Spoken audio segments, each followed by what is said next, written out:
Every day, we live in a world surrounded by media. We read, watch, listen, and share all in just a few clicks.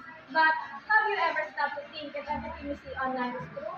In this digital age, what still protects us from lies and misinformation? Class, who can tell me what is media and information literacy means? Is it about using social media wisely?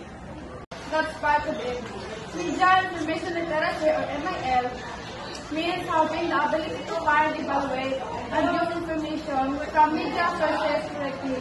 It helps us to tell the difference between fact and fake, truth and lies, news and noise. MIL empowers us to be smart users, not a blind follower of information. One false post can spread faster than the truth. Misinformation creates confusion, hate, and division. But we can stop it by learning how to analyze what we see online. For I hear something, I know X. Where did this come from? Is reliable? What can benefit in this post?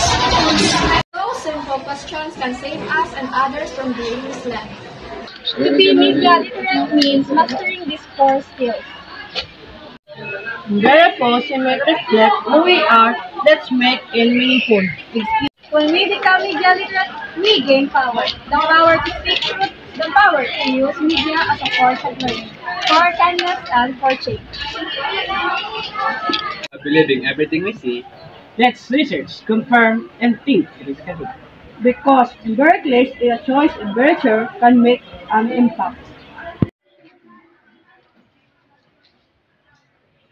Let's use our voices to spread awareness, promote honesty, and inspire others to think critically.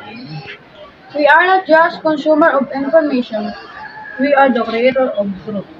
Media and information literacy is not just a lesson. It is a responsibility. Be informed, be critical, and be responsible. Together, we can build a world where truth shines brighter than lies.